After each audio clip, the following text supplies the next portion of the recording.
But I'm gonna introduce you first to my main inspirations, which I call my knuckleheads. It's my two boys, and they're both artists too, and they have made me want to try to be better because they're great artists. I'm fans of theirs. They're not fans of mine. Because they never look at my books and they don't want to know anything about it because they're doing their own things, but like most young kids do. But they make it possible for me to want to do kids' books because I want them to see images that look like people that look like them, cultures that affect them, and what happens in their lives. I do think that there has been a sort of a renaissance of books about people of color and people from certain cultures, and Raul talked about that a little bit, but I do feel like my part of it too is about music, and I have a very special way of looking at the world. So I grew up in Staten Island. Please don't hold that against me. And in Staten Island is kind of like the backwoods of New York City because it's on a separate island. And I used to when I went to high school, I got accepted to go to the High School of Art and Design. Now, when I grew up, it was a very diverse sort of neighborhood, and I had all different kinds of people. My best friend that lived next to me was Jewish. There were a Latin family nearby. There was other black families. We had a little house. My dad was studying to be a doctor. My mother worked at a local bank. So even though I was in New York City, it felt like I was in a small town somewhere else. So when I used to start taking the Staten Island ferry to High School of Art and Design to go to school, it was all the big city kids. And they used to make fun of me and my best friend who were going there. After the first year of going to this school and feeling really intimidated because I remember seeing the other kids' art and I used to think, oh my God, I don't belong here. How did I get in here? Did I talk my way in? I don't know how it happened. And I didn't feel as smart or as talented as those kids. And there was like a whole school. When you're in your school and you're you're like the school artist, right? And you kind of feel like nobody's, nobody can touch me. I'm bad, whatever. And then you go to this school. Well, everybody is the best guy in their school, and I felt like they're wiping up the floor with me. But I also felt like I didn't want to be in the old school I was because the only thing I wanted to do was draw comics. And that was the only thing that was important to me. I was that kid who would sit in the house all day long in my room until my mother called me to lunch or to dinner and just draw comics. And I wanted to find a way to get there. And I figured if I went to a good school, or especially in high school, which is a great privilege, we don't have to wait to go to college, that I would be able to draw comics. And so when I was at the school, something really weird happened. My parents decided to move to North Carolina, which is where they're originally from, and we're all Southern people. And my best friend talked to my father, because he was a very mature guy. His name is Daryl. And Daryl told my father, you cannot do this to Keith. Keith needs to go to school. He needs to be around creative types. He won't survive in a regular kind of a school because I was not great in school, and the one thing I felt like I could do was draw. So we made an arrangement with one of my aunts that me and my best friend had our own apartment all through high school. And nobody knew about it except for me and my best friend. So we would go to school, and if a parent had to do something, my aunt would come, and she watched us. We couldn't leave we had to be home by 9. Apparently the rule was if I got home 3 times. And by the way, we're in New York, so everything's there. Manhattan is, there's everything going on in the city. I wanted to hang out and do things, but I really wanted to stay in that school because my mother told me if I got caught 3 times at past 9 o'clock, they would send me to North Carolina. So I said, okay, I got. Not only do I have to stay at the school, but I have to be good enough to be able to go right from the school to another school, so I get to stay in the city and stay in New York and work towards my dream of being a comic book artist. So what ended up happening is they had a special program at High School of Art and Design where you had like, the school was all broken up into different factions. Like there was fashion students or illustrator, painter, a lot of illustrators who actually have now gone on to become book illustrators. And friends of mine, like a guy named Eric Velasquez, which I think you guys might have heard of, and several other ones too. But I was in the cartoons, so it was almost like the Greasers and the, I was it was a fashion, and I was in the comics. And then there was a special teacher who had worked at Marvel and knew a lot of people there. And he would get chosen to be in the class if he chose you to. They would always come, all the comic book companies and Disney and all these people come every year and they would look at students, but you had a much better chance of being considered if your instructor said. And I worked really, really hard because I wanted to be a comic book artist. So I did work hard. These are some of the goofy comics I used to do now, and I used to make up characters. This is actually, Jazero and the Leopard is actually sort of a combo of me and this other friend. So we would put our characters together and have them team up, even though it made no sense. And we would write the book stories together, and we would draw them. And then we just kept refining and getting better. So the end of the story in terms of that is that I did get chosen to, intern at Marvel. And by the way, this is like a long time ago, because I'm very old. So this is like, I would say 79, something like that. So it was before Marvel is what it is now, which is, this billion-dollar company. So anyway, I did that, and he recommended me, so I got in. So for a while, I drew Marvel comics. I don't have a whole lot of originals anymore, but these are actually pencil sketches at Marvel. I did a few books. I did a couple of issues of the Avengers. I did Black Panther. I did an X-Men.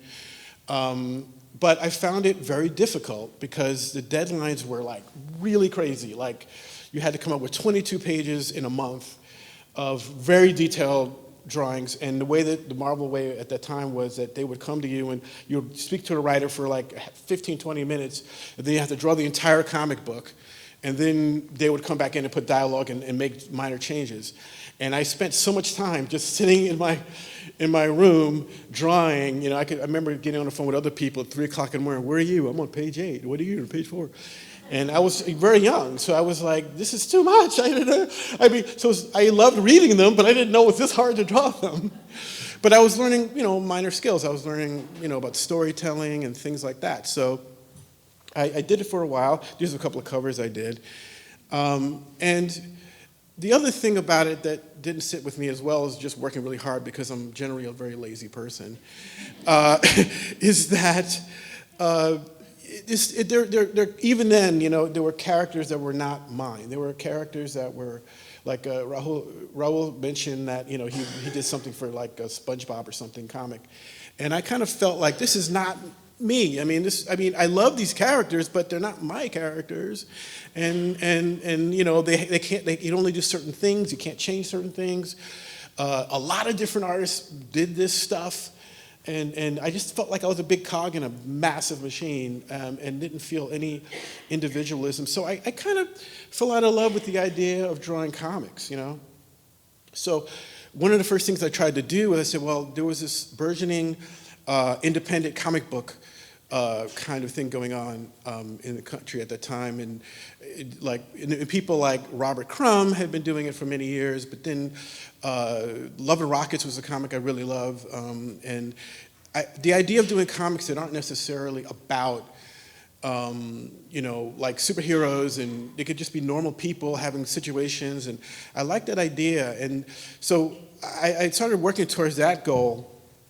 And now this comic I'm going to show you now is actually something I drew fairly recently, but I was doing things kind of like this, I put a star myself in it, and then I would just be like a very simple storyline about some thing I was annoyed about, and the name of this thing is Internal Dilemma, which is where I'm constantly feeling sorry for myself and I'm upset about everything and not happy. And I think I actually did this during the pandemic, this particular one. But I wanted to do things like this. But it's very hard to do and get really published or anything like that. It's more like doing fanzines and getting out there. And I really wanted to get into a professional capacity because I already had a taste of it from, being in Marvel Comics. And I said, I want to get paid regularly and I want to do this, but you can't do that with this sort of comic. So I had to get, well, let me get back up a little bit. For a while, I had to my life was changing. I kind of put art aside completely because I couldn't make a living from doing personal comics, or I didn't want to do Marvel, so I quit Marvel. And so then I just, started sort of drifting. And I lived in Washington, D.C. for about 9 years with my best friend, and I was managing a Banana Republic, and I wasn't really sure what I wanted to do with myself. And I was drawing a little bit, but it wasn't really happening. So I kind of did that for a while, and then I started getting into doing a little bit of graphic design here and there and being an art director. Then I got back to wanting to do comics again. And I said, okay, this is what I'm going to do. I'm not going to do it about myself. I'm not going to do it about superheroes, but I love music, and I love jazz. And I was obsessed with this jazz musician named Eric Dolphy. He's probably not somebody everybody knows, but Eric Dolphy, he was kind of in the group of John Coltrane, if you know who John Coltrane is, and Charles Mingus, and all these other people. So, but he has this tragic story. He was this incredibly creative musician whose music was just, to most people, didn't sound melodic enough. It sounded weird and people didn't understand him, but all the great musicians knew who he was and loved him. So I sort of latched onto him as sort of a role model. He ended up dying very young because he had diabetes, and I just wanted to tell this story, but it's a downer story. It's about a jazz musician, and it's not, something that normally would get done. So I tried to get it published. I couldn't get it published, so then I tried to do a Kickstarter, and then I worked on it, and I couldn't kind of get it out there. So again, I stopped doing, and I spent a year of my life. I was working all these different jobs, and I spent a year of my life working on this graphic novel that never got done. So to back up a little bit, I became an art director before I started doing the graphic novel, and because my ex-wife has moved to Louisville, Kentucky, where she was a professor, and I was trying to figure out what am I going to do, and then a baby came along, and I said, what am I going to do with my life, and how am I going to take care of my family and all this, and so I said, well, one thing I can do is I can be a graphic designer. So when I was there, I became part of a African-American advertising agency who specialized there, and they would get all the work it was like the state actually would give them the work because as like some sort of affirmative action kind of deal. So, Brown Foreman was there and all that. And by the way, I was suffering from serious situation of being in the South after living in New York all my life. I'm in Louisville, Kentucky. And the first big job I got as an art director was at Churchill Downs. And I was working with horses, and I was doing this, but I was doing well. I taught myself to be a graphic designer. I taught myself to do, Photoshop and all these other things. And I said, well, I guess now I'm a graphic designer. This art stuff, it ain't gonna happen, And so I did really well with that, and I worked there for a number of years. And but it's still. In the background, my whole thing about music was still going on. I was still obsessed with music. So I don't know how other people are, but I'm one of those people, like I'm a real fanboy type guy. It's like, I love Miles Davis. I love John Coltrane. John Coltrane's written on my arm, forever. I just feel like I have to own this thing and I have to be part of it somehow because I'm not a musician. I can't sing and I can barely play chopsticks. So that to me is magical, and my mom was a good singer. My sons can play music, but I just couldn't. So my way of trying to be a musician is by drawing music. So we used to go, when I was in Louisville, Wynton Marsalis every year would come and do a big concert with his orchestra. If you don't know who he is, he's a Grammy Award winning trumpet player. And I would go there every year. He would come into town, and I would wait for him after the show like a fanboy, and he would sign autographs. And another friend of mine was doing the same thing, and we were both jazz nuts. And so this went on for a long time. We would see him every year. And then one year he said, you know what, we're building this thing called Jazz at Lincoln Center. which is in New York, which is the only venue that's devoted just to jazz. It's massive room with this, and it's right downtown in Manhattan. And you guys should come and work for me. And a year later, I was there. I was their art director. And I was on fire because I was like, I'm getting closer. I'm near music. I'm doing graphics. I'd rather be drawing, but I'm kind of there. And I would every time I could ever draw or do something. And also I did a lot of, because the place was big and had money, I could hire other illustrators to do posters if they wouldn't let me do it. So I had Al Hirschfeld, the great caricatures, do art for us. I had all these brilliant cartoonists that I read about in illustrator magazines and art director magazines, and they were working for me. and it seemed like the ideal job. And also, and most importantly, I was around jazz musicians, and I have to say, I really model my life after them and how I do everything. The spontaneity of the way they do things, and the way they live their lives. If you're doing something, they taught me something very important, and that is, if you love what you're doing, it's worth any sacrifice, and it's worth what you have to. And I told my sons this way too, because, they're musicians, so I don't expect to make any money from them ever to take care of me. Probably, maybe by some miracle they will, but I feel like, you have to do what it is that you really love and stick with it, and just trust that it's going to eventually become something more and take care of you financially. And these guys are like that, These guys don't make money. They're not rich, but they're incredibly talented and incredibly humble and sweet and nice. And even though they might be world famous, they still are just so happy just to be making music and making a living from doing it, playing their instrument and recording music. So I said, my God, I want to do that, but I want to do it in my field. And I wasn't 100% happy working, because then the bureaucracy started creeping in and things like that. And I said, okay, now I'm really sort of just trying to stay here because I'm scared of not having a job. So I started doing on the side illustration. So I would do, different things. A lot of times I would end up working for music magazines. I don't know if anyone knows this is Notorious B.I.G. Paintings of Miles Davis. So I was working for different magazines and working for different publications, mostly doing music illustration. Not thinking anything about kids' books or children's books or anything like that. I was just trying to get in. And I was getting gigs, and I was having these happen while I was still the creative director at Jazz Lincoln Center. And I really enjoyed doing this, and I found that my musical kind of sensibility kind of goes into because the way I paint and draw is like I'm really fast. I just get it down, and whatever happens, happens.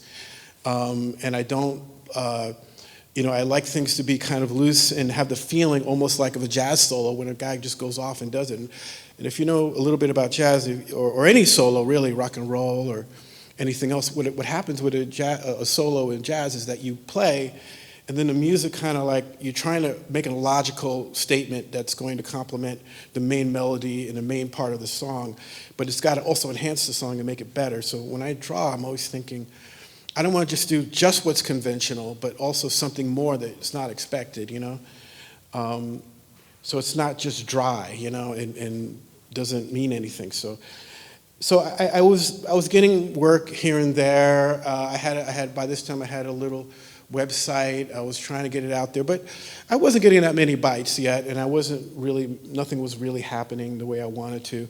I was trying all different kinds of subjects and trying to get the work out there and trying to, say, well, maybe this magazine will like this, and send in samples and things like that. But the stuff that mostly got bought was the music stuff, and I realized that's the stuff that is more comfortable to me. And I think that the art directors could also see that was the thing that, that I seemed to be able to do well. And so what ended up happening is jazz musicians and music people started asking me to do album covers. And that really made a huge difference to me, because if you get like an LP cover, you get this huge, it's like 12 inches by 12 inches. You get this nice big piece of art, and people can really see your stuff. And it actually really exposed me more, I began to have a partnership with one particular jazz musician named Christian McBride. I don't know if you know Christian McBride, but he's quite brilliant, and he has won like 8 Grammys. He's a composer. He works with everybody. He also works with a lot of pop musicians. When Sting needed a bass player, he hired Christian McBride to play bass, which is saying a lot because Sting is a bass player. He decided he didn't want to play bass anymore when he was performing, so he had Christian McBride do it because he's a genius. And every year I started doing covers for him. And I based the style of the covers more or less on old jazz covers. There's a particular artist that I love named David Stone Martin, who also comes from the school of Ben Shahn. And I loved his line work, but it also kind of aligns with my comic book sensibility. So we've done like a ton of records together. And usually I get a phone call and he'll just say, hey, Brother Brown, I just want to let you know, I got this new record coming out. And he'll tell me like 2 or 3 things, and then I'll just run off and do it, And I just love that thing. But it was also, the artwork was getting seen. And people were starting to ask me to do their album covers, and then it expanded my visibility more than I thought it would. So, again, I was telling you earlier about the Eric Dolphy graphic novel. That graphic novel never happened, but I was still trying to sell it even after all these years. And I went on Google, and I started looking for agents, and I was going to ask them, "Can somebody please help me how I can publish this graphic novel?" And I got no takers, and finally somebody did call me and say, "You know what? I don't think I want to do a graphic novel because it doesn't sell well, and I don't think anyone wants to hear a graphic novel about a dying jazz musician. But I will look out for you." And then almost the same day, completely disconnected, I got a call from a new children's book publisher called Pastry Books, which is a subsidiary of Macmillan, and they said, "We want to do a book about Miles Davis, and we saw one of your album covers. So we want to know if you could draw a kid's book." And I was thinking, this is exactly what I've been waiting for, because it's all interlocking now. Because I wanted to do music, I wanted to do something, for kids. I felt I was ready. I did comics, so I knew a little bit about storytelling. And I lost it. I was like, "Are you kidding me?" I said, no, yeah, And so what ended up happening is they didn't even send me the script. And I said, the agent was like, "So do you want to see the script? Do you want to know who the writer is?" "No, I'll do it. It's Miles Davis." And if it's not a good script, then I'll figure something out. It's my first chance to break into the children's book, which I hadn't really thought about before. It's what she wanted from me too. So this was my first book, and it ended up being, more of a journey than I thought, because I knew nothing about how children's books are made. I didn't have this, knowledge in school, even though I did go to Parsons and I graduated. It was an illustration, but we didn't do books. And so I didn't know how they worked. I mean, I was doing really dumb things like drawing things right in the middle of the spread. So having it right in the middle of Miles's head, so that doesn't work. And I was making the most dumb mistakes, but they stuck with me. And I was like, and I kept, there was times I had this one conversation with my friend Eric Dolphy, who's, not Eric Velasquez, who I often went back to talk to about like doing the book, and I said, I don't know. And now I wanted to do this, but now I don't know if I can do it. And he had told me once, he teaches at FIT, and he said, "Well, I have a couple of students. They actually went and tried to do books, and they couldn't make it, so it just didn't get made, and they just canceled them." And I was like, "Oh my God, that can't happen to me. I can't not do the book. I have to do the book. I wanted you to, feel sorry for me so you can push me to do it." And don't tell me that some people haven't done it. I didn't even know that wasn't out. So I stuck with it, and after many revisions and a lot of work, and just figuring out the cover design. I didn't know that you're supposed to design the cover yourself, for example.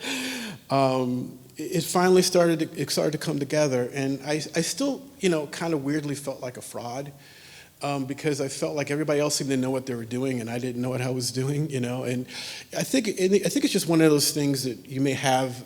I don't know how everybody else feels about, levels of confidence, but I don't know. I think it had something to do with not often feeling like I was valuable, to people in the world, And I skipped this story, but I'm going to go back to it because it's really relevant to this. When I was trying to do comic books when I first came in, I was showing a portfolio around, even though I had gotten the recommendation of my teacher at High School of Art and Design. And I went to several houses after I decided to leave Marvel. I thought maybe if I wasn't so locked into one book, I could just do it freelance.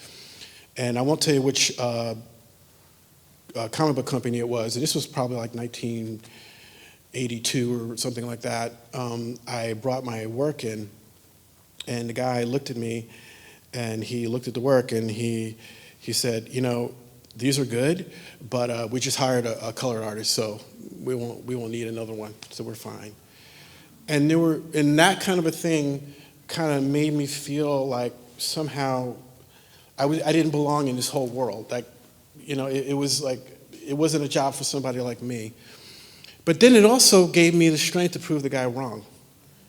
And I think that's why I never gave it up in the end, even though I kept doing all these side trips to being an art director and all the things. I like graphic design, and I still do, but it just doesn't give me the fulfillment that I'm experiencing now. So these are just a couple of scenes. Like, this is like a sketch before we went to final, showing Miles Davis was actually quite wealthy. His father was a doctor in the African American community in Kansas City, and he had this beautiful farm, and this is where he would go when he was trying to figure out what he wanted to do with the rest of his life. And this is the final spread on the book. And I just remember when I look at these drawings now, all I see are, what I could have done because I was so new to it. But I really feel very grateful to the people who I worked with. You never know who you're going to be working with. I didn't meet the author till way after the book was done, when we started doing readings. And you're kind of in the hands of people to telling you what's good and what isn't. But I for some reason, I knew that I had to finish it, and I had to think it, and I had to accept, that it was worthwhile.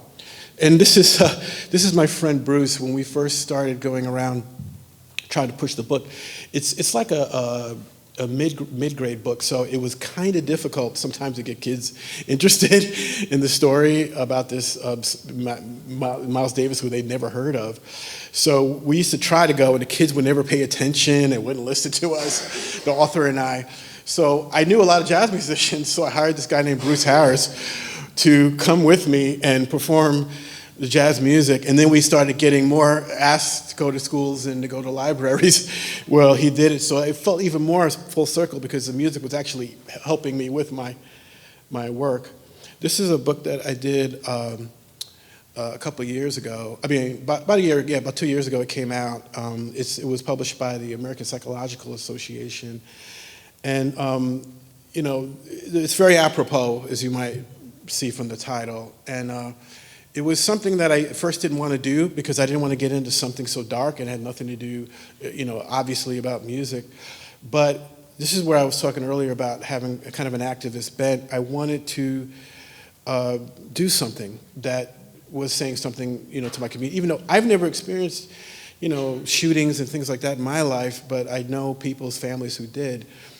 The interesting thing about this book is I recently went to Queens to read for a group that gives away free books, and they asked me to come and read the book to the kids there.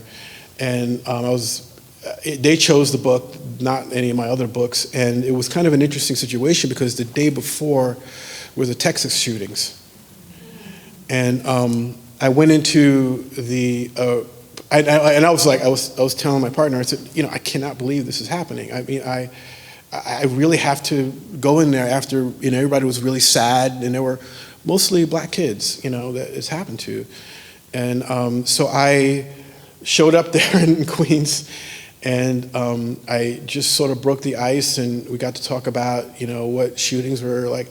And then all of a sudden, this book, which I really didn't want to do at first, and then I almost was sort of denying that I did, became super important to me, that I made it. And because I do think, and it's also one of the most successful books I've done in terms of sales and in terms of I've seen in stores, because it does mean a lot to kind of face onto this. And the story is a happy one. It's mostly about the fact that the community gets together and they learn to fight against gun violence. But the fact that even it's a book about a young girl who gets a stray bullet shot in the arm, it wasn't the kind of material I thought I wanted to do at first. Now this was a kind of a fun thing. I had a publisher who acquired the rights to this is way out of my normal thing, the rights to songs from Universal Music, and they asked us if we wanted to pick a songwriter who was doing that I liked, that maybe they had the lyrics to, so we could write a song about it, or write a book about it, or do the illustrations. And I love Paul Simon, and I wanted to do something from Graceland or some of his more famous records, but they said, no, the only one they really have that we can have available is the 59th Street Bridge song. I don't know if anybody remembers this song. Some of you are probably on the younger side, slow down, you move too fast, you gotta make the morning last. And that was, and these are like some of the sketches, and I remember I got really excited about it, but I couldn't use their images, and I couldn't use human beings. So I got this idea I like to ride the bike around Brooklyn. So I said, what if I just had this weird looking rabbit riding around Brooklyn and have the lyrics of the song go along with it? One of the interesting things, after listening to the song hundreds of times, I was thinking, I wonder if he was smoking pot, because some of the lyrics are kind of weird.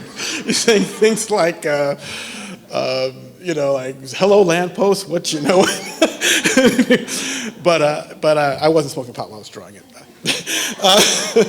But I had a lot of fun with this, but it was really something where I wanted to force myself not to do what I would normally do.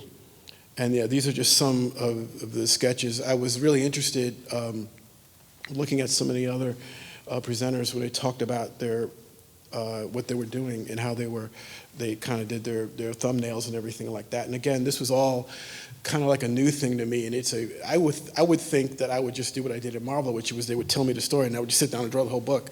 And they would say, no, you got to first do all these thumbnails, you got to make a dummy, and then you have to do this. Like, what do you have to do all that for? And then they said, you have to, because you have to see what you're going to do and how you're going to tell the story. Just trust me, it'll be fine. Which is how I kind of see a lot of things, and and I thought it was very jazz to do it that way.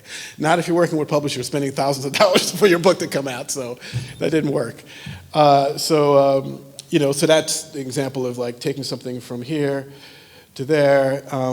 I started getting more interested in trying more collage aspects in there and making it more fun. I really came out of my whole thing. Now this book was kind of weird too, because the song is actually really short. It's only like 2 minutes. So to stretch it out to a full length, it's like there's a lot of do-da-da-da-da-da-da-da-da-da. But it's the only one that really young kids can have. In the back of this series of books, they had a thing where you could click and put your phone on it, and it gives you the song.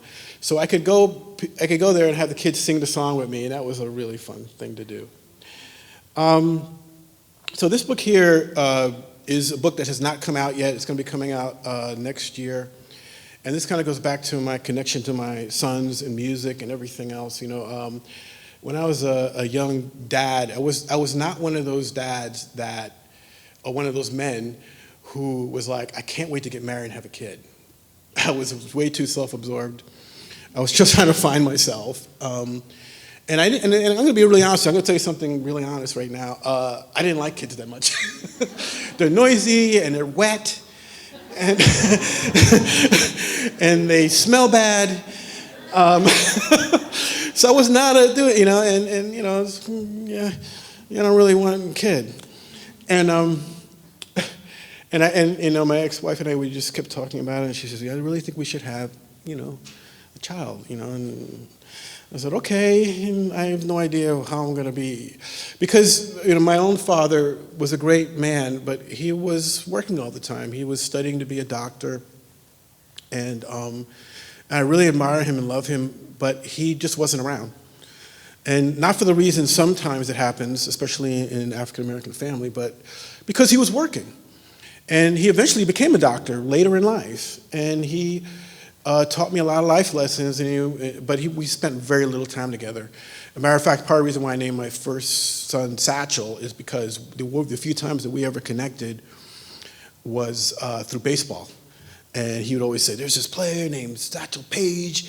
He is one of the greatest players ever. Don't let anyone else tell you anything different. He's the greatest player ever played the game, and and all that. And I said, well, my first son's name is going to be Satchel and then I learned more about Satchel Paige himself. And of course, he's this really great, gregarious, fun guy. So I did that. But I didn't really have a whole lot of time with him. And I thought, I'm going to be the same guy because I'm very self-absorbed. I have things I want to do. I don't know that I want to had this connection with him. And my ex-wife, God bless her, she's like, oh no, that ain't playing. You are going to be in this boy's life. I don't care if you got to give up everything else that you like, throw all your jazz records or whatever, You're not going to, you want to play a jazz record, then you play 10 minutes with that boy. And I learned to be a dad through doing it. There's no instruction manual, as you know. And even though I had a very strong mother, she was handling all three of us, and she was a full-time person too, so I had to learn to do it. And I felt the only way that I could be a good dad was by being a kid. So I would get on the floor with him and watch this, Spider-Man, this is great. I'm telling you because I love Spider-Man. And watch this, manga, read this manga, watch this anime. I wanted him to do the stuff that I was doing. It's the only way I could my only way in. And so then, so we got pretty close, but then the years go by, and then I got a divorce. And when I got the divorce, my boys were not with me anymore, regularly. And I was very distraught. It was something, I went from not wanting a kid to being completely distraught when I wasn't with either of my kids, my younger one too. So the only thing that kept us together, because they were literally on the other part of the country, was through music. Because they both loved music because of me, because I was constantly playing music, not just jazz, everything. And we would get on the phone and he would say, hey, did you hear the new Drake song? Yeah, I don't like it. I do. We go back and forth, and I would try to get him to listen to music I listened to from the 70s, Stevie Wonder, Marvin Gaye, the jazz, and he was like, I like, I don't even know the names of everyone anymore, but Jay-Z or somebody, and so, but we would slowly over time, we would force each other to do it. So this book, which is the book that I really been wanting to do for a long time, is, and let me just throw one more anecdote in here before I get into the book. This other writer who's with us on here, Catherine Erickson, the reason her name is on the book is because after Miles Davis, I got offered another book really quickly called Pearl. And the book is about this brilliant African-American guy who's a horticulturalist in South Carolina. And he's like the black Ed Scissorhands. He would make these amazing things. And he was just like a sharecropper's son or something. And then somebody said, you got to clean up your yard. And he did it. And he did these brilliant things. So they did a documentary about him. And he's like this brilliant, brilliant guy who could make beautiful sculptures out of it. So I was supposed to do it. And I was all excited. Catherine had written the script, Catherine Erickson. And then what ended up happening is the guy at the last minute decided, I don't want a book about me. And I was like, huh? I was getting ready to fly to South Carolina, meet the guy and go on his huge, massive grounds. People come from all over the world, from Japan, Russia, to go see this guy's stuff. And I was really excited about this project, but it didn't happen. And so I was like, well, what are we going to do now? And I was so naive about how books are done that I thought, well, I have to give the money back, because they paid us the advance. And I said, so I have to quickly get a book. So I had this one in the drawer for a while. But it was like kind of a weird thing because I found out later I didn't have to do that. That they would have just hired me to do another book eventually because they really liked my work. But Catherine, I thought, because Catherine and I had bonded a little bit and working on the book, I started to think, I don't want her left out of the thing because I found an idea for a book and I'm going to write it because I'm going to write it on my own. So she ended up, she's a very big veteran. She's won National Book Award. She ended up helping me structure the book. And I came up with the idea and the story and most of the dialogue and the scenes, but she helped me make it work. So she actually worked more like an editor, but then they kind of wanted her on there too, but I think because she is a National Book Award winner, and they said it might help the book to put her name on there. But originally, she wasn't supposed to be on there because it's completely a story about me. Matter of fact, when I was trying to tell her about certain things in the book, she had no idea what I was talking about. But she was very good at structuring a book.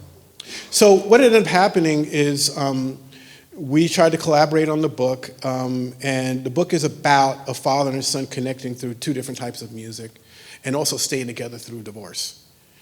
And this is actually the cover I wanted. This is the cover that's going to be on the book. By the way, it's just one of those times where we fought back and forth, and I said, I want this one. And they said, no, we want that one. No, we want this one. I don't want that one. So I ended up, and these are some of the early sketches.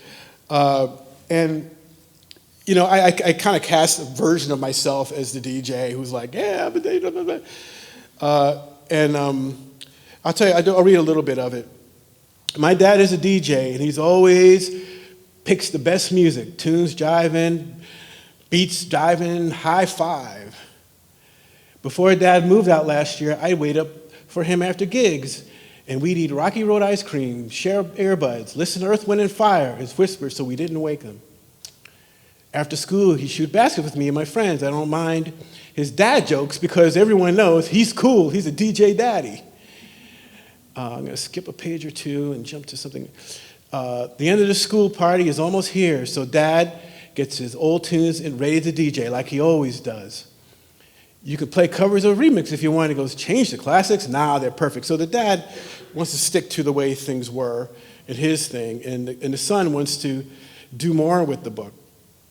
But also, this is in the backdrop of the fact that he can only see his son, you know, once a weekend, once in a while they're trying to do this thing. But you get the gist of it. Basically, Mom tells me he needs to hear who I am. So that night when he says to the mic, this is one of ours, I really listen to different parts of Stand By Me. I hear Dad humming the bass line in my head. I close my eyes and I feel more upbeat tempo, maybe a voiceover. Pretty soon, I'm picking out the best parts of Dad's favorites, a guitar solo here, backup singers there, some cool instruments, and sampling the best parts of my music, adding beatboxing, scratching, and vocals to make songs sound old and new at the same time. It's the smoothness of Dad's voice with the zip of mine and the breath of his songs, but the best of mine, the soul of Dad and the heart of me. So that pretty much says the whole story, which is that, you know, it's all leads to this big party, and they're DJing together. And the kids like the old music that the dad has shared with the son to make this funky party. That was not coming out for a minute, but these things are kind of out of order, so sorry about that. Because of You was another one of those things where I'm not sure why they chose me, but they came to me about this book. And, I wasn't sure I wanted to do, another book about a living person for a while, because I had done the Miles Davis. And, but what ended up happening was they sent me a video, just they emailed me a video, and it was a piece of information about John Lewis. I'm sure everybody knows who John Lewis is, the civil rights leader. And he was at some sort of a speaking engagement. This little boy named Tybee Faw, who was from Tennessee, who was enamored with civil rights leaders, which I think alone is a really funny, crazy thing nowadays. It's like he looked at John Lewis like Michael Jackson or Drake again. And so he got his two grandmothers to drive him, this is a true story, to the place where he was speaking. John Lewis did not know him. He did not know he was coming. He shows up at the venue through the back door because somebody told him that he was going to come out the back. And when people saw him holding this sign, they said, what is that sign for? Why do you have that sign? And he goes, I want to show this to John Lewis. He was like 9 years old at the time. And John Lewis came out. And, this could have happened all kinds of ways, right? But in the video, he sees the sign for the first time. He picks it up. He looks at it. And he gives this kid a big hug and holds him for a long time. And he shows his love. And he said, where'd you come from? Why are you here? And that immediately made me burst out crying because I had almost the exact same experience with John Lewis myself. I saw him in a hotel once and a lobby, and he was walking around with a group of men and who were probably his bodyguards. And I saw him, and I started to walk towards him, and they stopped me, and he said, no, come here.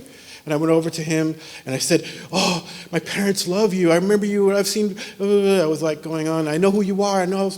And he gave me this hug. Oh, good. What's your name? Where are you from? What do you do? And he asked me a lot of really great questions and everything, and he seemed interested. And then they kind of whisked him away to go into the elevator. And then as I was leaving to go into the elevator, he was going to leave and go in the elevator. I was standing in the lobby. He said, I see a little hand, because he's a very small man. Pull the door back open. He goes, Keith, no matter what, do good. And I was like 45 when that happened or something. So he's that guy. Everyone he touches, he meets. And I said, I'm doing this book because this guy is the real deal. So, again, going through the process, I tend to do super, super sketchy sketches because I'm lazy and I want to just get just enough so they understand what I want to do. So this thing at the end, this machine kills fascists, it's a thing that I've kind of adopted for myself recently because I've realized it's going to be my lot in life to do the kinds of books that are based in social change. I don't know that every job I get is going to be that, but that's going to be my theme, I think. I actually have it drawn on this hand right here because this hand now, this is my weapon, and this machine will kill fascists. That means stop, if I can, in the limited toolbox that I have and the weaponry that I have, which is my ability to draw and tell stories. I want to in the tiniest way because I want to do it right in the beginning, when kids come to a library and they open a book and they start to know about John Lewis, it's going to change the way they see the world for the rest of their lives. So, thank you very much.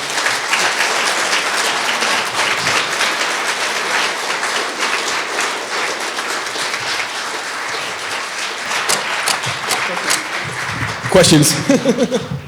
Any questions for Keith? I just should have given you a microphone last night.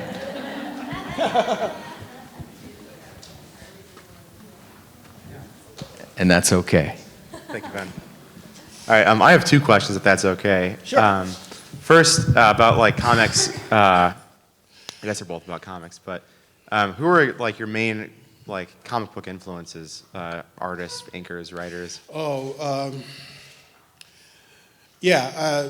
Neil Adams. John Romita. Probably my favorite cartoonist is Jaime Hernandez, which is kind of funny because earlier, Raul. And, a lot of Marvel arts were my first, but then as I got older, I started appreciating, other more, painters like Degas. And I mentioned David Stone Martin, even abstract artists. I love Rothko, So I don't really have, I used to be all about comic book artists, and I thought they were the greatest artists who ever lived. I like to joke about how if I had the chance between meeting, Brad Pitt or Frank Sinatra, and I could meet Stan Lee or John Romita, I'd rather do that, those guys were my heroes when I was young, but somehow I knew I couldn't draw like them, that that was their style, and I had to find my own. But those are my guys. Yeah, I agree that. Same boat with those guys. Especially Neil. He just died recently. Jeez.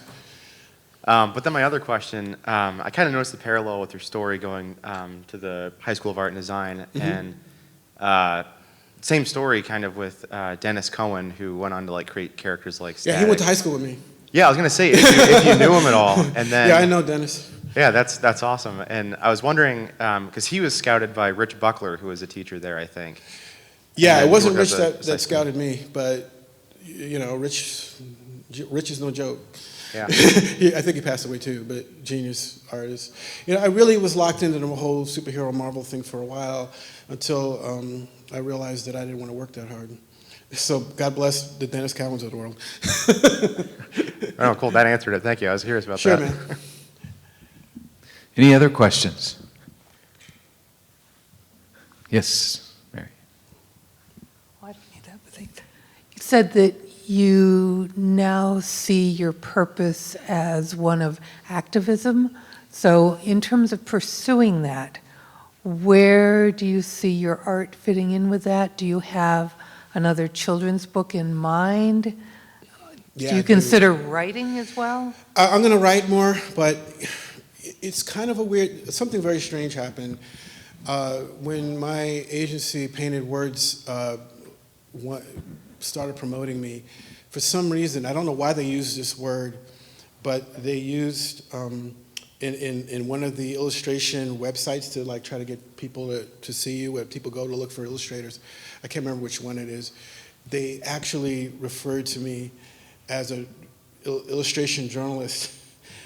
And all of a sudden, I started getting all those type of gigs. And then I also realized I was getting other ones, but the ones that I was most interested were those in the end. So she was right. She was basically like going behind my back and saying, this is what he wants to do. He keeps saying he wants to do like the pony story or something, but he really wants to show, that kind of thing. So the next two books, I'm working on a couple of books right now that are real political. One of them is a graphic novel with this guy named Raymond Santana, who was one of the exonerated Central Park Five. He's written it, and he's telling his story about, I don't know if everyone knows about the Central Park Five, but there were these black kids who were going through Central Park in the 80s and were accused of doing harm to a woman, and they went to jail for it. And they found out later that the woman, it didn't happen. It just didn't happen. It's completely cleared. She didn't even remember because she was in somebody else did it to her. They actually found the guy who did it to her. And so he suffered and went to jail. As a really young child, there's a really terrific film that was on HBO called When They See Us, which I think is a brilliant title, When They See Us. And also there's a documentary by Ken Burns. So I'm doing his story in this.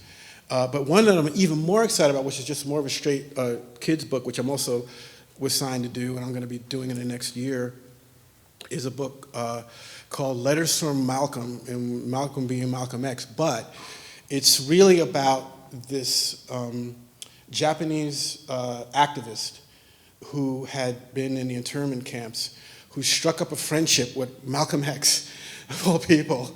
Matter of fact, she was the one, there's a very famous picture of Malcolm X where he is shot, the day he was shot, and you see someone cradling his head right before, while he's dying. It's a Japanese woman.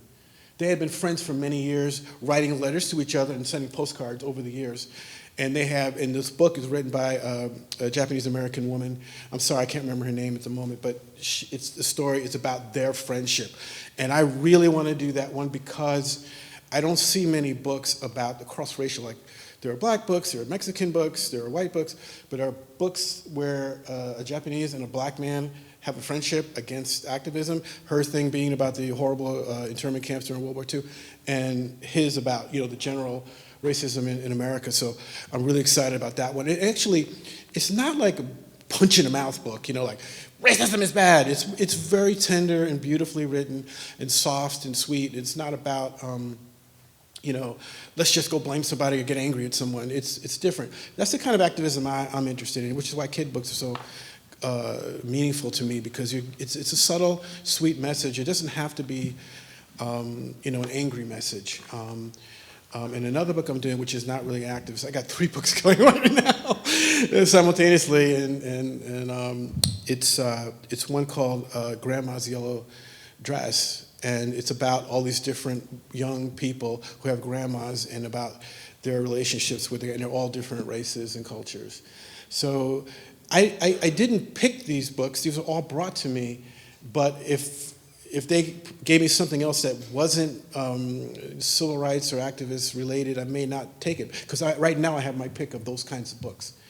So to answer your question, as long as they send them me, and as long as I can think of ideas, I'll keep doing it because, I feel like that's my purpose. That's why I'm here. That's why I'm doing this.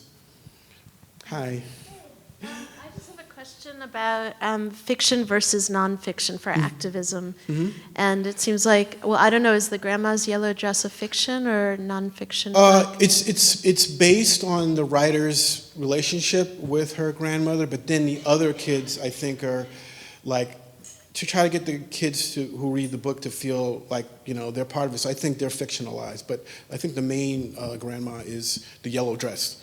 And the other ones are not yellow dresses, other things. One's even I think, a male person, but it still kind of goes under that same idea. And are you interested in doing both fiction and nonfiction, or do you feel like those are both good tools, or do you really feel like nonfiction is a better tool for getting your messages across? If I'm going to be pretty honest, I'm very lazy, so I don't like doing.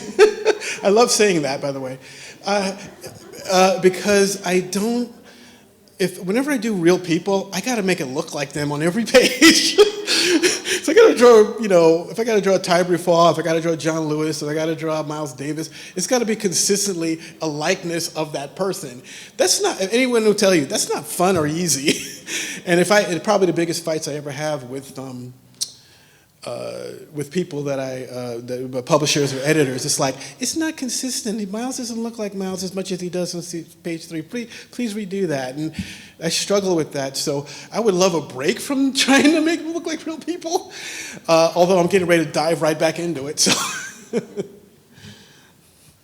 Well, we look forward to seeing those. Any other questions? All right. Thank you. Thank you for your patience.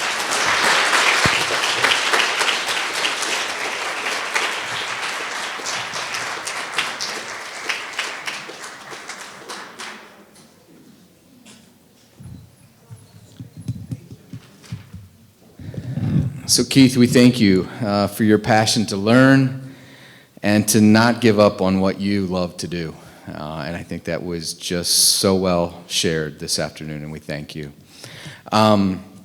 Just a few last notes. If you need a certificate with contact hours for the weekend, those are available over in the office of the Mazza Museum at the information table. Please also, if you can remember, throw your name badges in a box there. Authors and illustrators, last night and today, thank you for making this conference one of the best ever.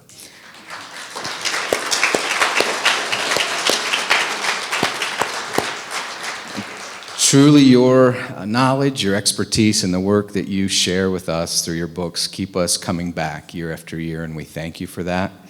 And then last but not least, all of you, the last 2 years seemed like they lasted for 20. And sometimes these conferences, when we're starting to do them again, it seems like we're doing them for the first time, but we thank you for coming back and being a part of this conference. We thank you for all that you do for children that you work with. The world needs people like even people that are retired, and then also these young people that are going to be stepping into your footsteps very, very soon. We need all of you to be sharing the work that these people in this front row create. So we thank you.